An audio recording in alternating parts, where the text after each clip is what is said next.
ദിവ്യാത്മാക്കൾക്കെല്ലാം വിനീതമായ നമസ്കാരം. ഈശ്വരൻ എന്ന ശക്തി വിശേഷത്തെക്കുറിച്ച് ഒരു തരത്തിലും വിവരിക്കാൻ കഴിയാത്തതാണ്. എങ്കിലും അതിൻ്റെ സ്വഭാവത്തെക്കുറിച്ച് പറയുന്നത് ഇപ്രകാരമാണ്. ഈശ്വരൻ നിർലിപ്തൻ, നിർവികാരൻ, നിർഗുണൻ, നിർമ്മമൻ, നിത്യാനന്ദൻ. ഈശ്വരൻ എന്നത് നിർലിപ്തനാണ്, ഒന്നിലും ലയിക്കാത്തതാണ്, ഒന്നിനോടും താരതമ്യം ചെയ്യാൻ കഴിയാത്തതാണ്. അതിനു തുല്യമായി മറ്റൊന്നും ഇല്ല തന്നെ. ലോകത്തിലുള്ള എല്ലാ വസ്തുക്കൾക്കും ഉപമിക്കാൻ വേറെ വസ്തുക്കളുണ്ട്. എന്നാൽ ഈശ്വരന് തുല്യമായി വേറൊന്നില്ല, ഉപമിക്കാനായി വേറെ ഒന്നും തന്നെ ഇല്ല. അതാണ് ഈശ്വരൻ നിർലിപ്തൻ, ഒന്നിലും ലയിക്കാത്തതാണ്. നിർവികാരൻ, ഒരു തരത്തിലും വികാരപ്പെടാത്തതാണ്. അതാണ് ഈശ്വരൻ്റെ ഒരു സ്വഭാവം. മനുഷ്യനാണെങ്കിലോ എല്ലാ വികാരങ്ങളും ഉള്ള ജീവിയാണ്. എന്നാൽ ഈശ്വരനാകട്ടെ ഒരു വികാരങ്ങളും ഇല്ലാത്തതാണ്. നിർഗുണൻ, സത്വം രജസ് തമസ് എന്ന ഗുണങ്ങളുടെ ബാധയെ ഇല്ലാത്തതാണ്. എന്നാൽ ഈ മൂന്ന് ഗുണങ്ങളും ഈ സ്വഭാവങ്ങളും എല്ലാം ഉണ്ടായത് നിർഗുണമായിരിക്കുന്ന അതിൽ നിന്നാണ്. ആ പരമാത്മാവിൽ നിന്നാണ് ഈ ഗുണങ്ങൾ ഉണ്ടായത്, ഈ സ്വഭാവങ്ങളെല്ലാം ഉണ്ടായത്. ഇതും അതും തമ്മിൽ ഒരു സാമ്യവുമില്ല, വളരെ വ്യത്യാസമാണ്. അതിൽ നിന്നാണ് ഇതുണ്ടായത് എങ്കിലും നീരാവിയിൽ നിന്നല്ലേ ഐസുണ്ടായത്. പക്ഷേ ഐസും നീരാവിയും തമ്മിൽ എത്ര വ്യത്യാസമുണ്ട്! അതുപോലെയാണ് ഈശ്വരനും ഈ ജഗത് പദാർത്ഥങ്ങളും തമ്മിലുള്ള വ്യത്യാസം.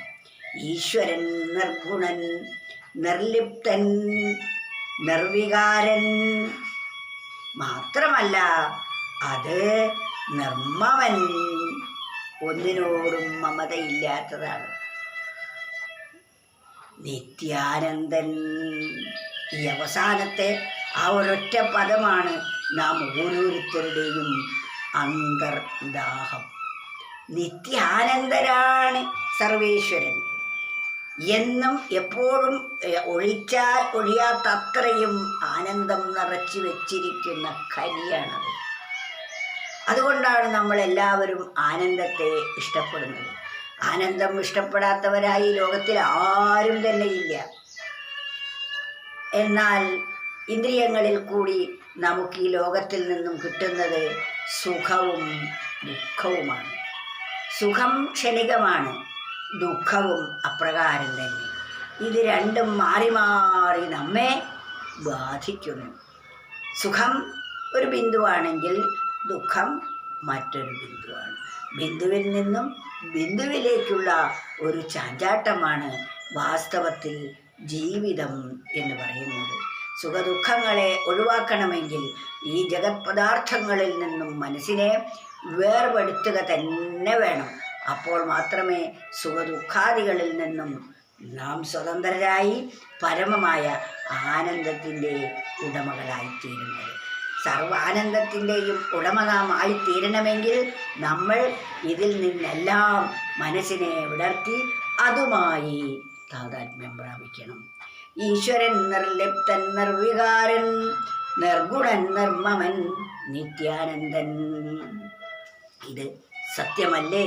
ഓരോരുത്തരും അവനവൻ്റെ ജീവിതത്തിലേക്കൊന്ന് ഉറ്റുനോക്കിക്കഴിഞ്ഞാൽ ഈ ലോകത്തിലെ ഏതു പദാർത്ഥമാണ് ഏതൊരാൾക്കാണ് പരിപൂർണ സുഖത്തെ തരുന്നത്? അല്പം സുഖം തരും, അനൽപമായ ദുഃഖവും അതിൽ നിന്ന് തന്നെ നമുക്ക് ലഭിക്കുന്നതാണ്.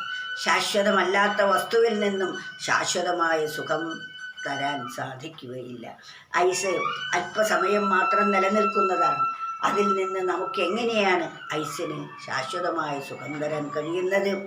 ഐസിൻ്റെ സ്വഭാവം തണുപ്പാണ്, ഈശ്വരൻ്റെ സ്വഭാവം ആനന്ദമാണ്.